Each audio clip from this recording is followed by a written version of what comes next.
So my first eco was, I think it was 88 or 89, and actually North Carolina State hosted it at Eagle's Nest, which was like a summer camp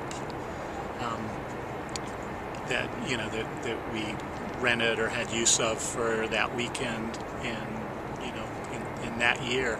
And in those days, most of the ecos were at sort of rural retreats or things along those lines. And it was in the first few weeks of me being in a community psych program at all, and really, only months after even learning that the field existed.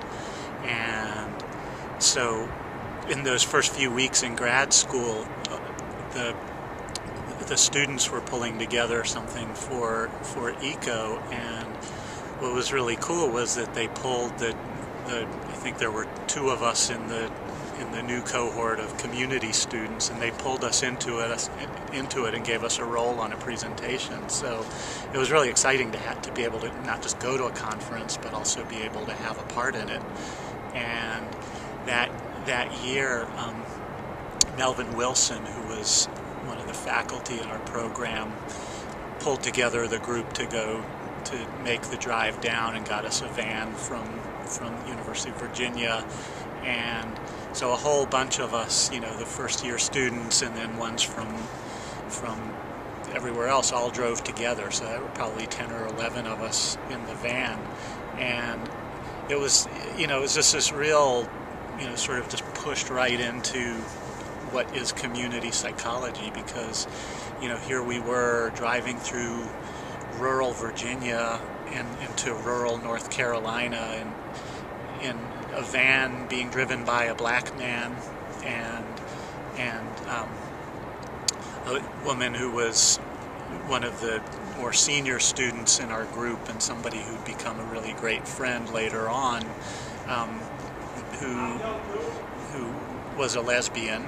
And so our whole discussion all along was this, we were sort of the multicultural van. We were all different backgrounds and ethnicities, and one of the things that really stuck out to me was how Melvin was very hesitant to stop and like in a place where we would be any period of time, because he felt very self-conscious and very strange being a black man in the rural South, driving with such a group. So it was really kind of eye-opening in that way. So anyway, we get to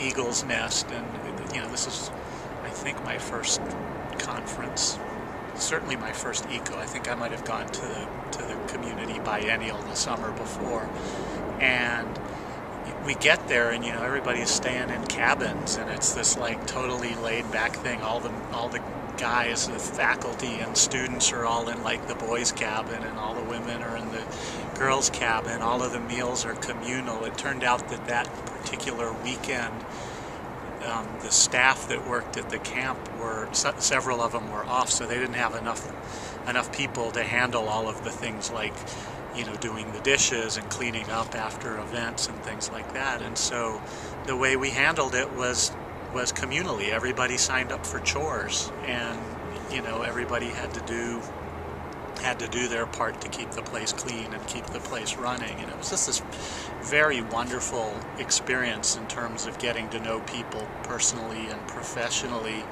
and whatever. And one of the things that sticks out to me, there are a lot of things that stick out to me from that weekend, but one of the things was that they had the chore list, and everybody had to do like at least one of those things. And I was new, I didn't know anybody, and I signed up to wash the dishes after dinner one of the nights. And so I go after dinner, and it's our turn to wash dishes, and I'm standing there next to this couple who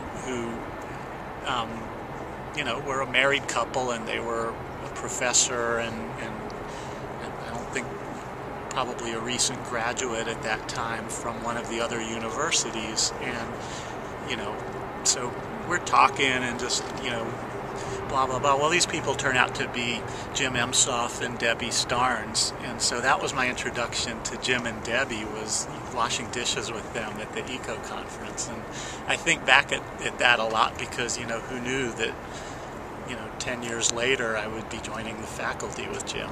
So that's one of my great memories of Eco.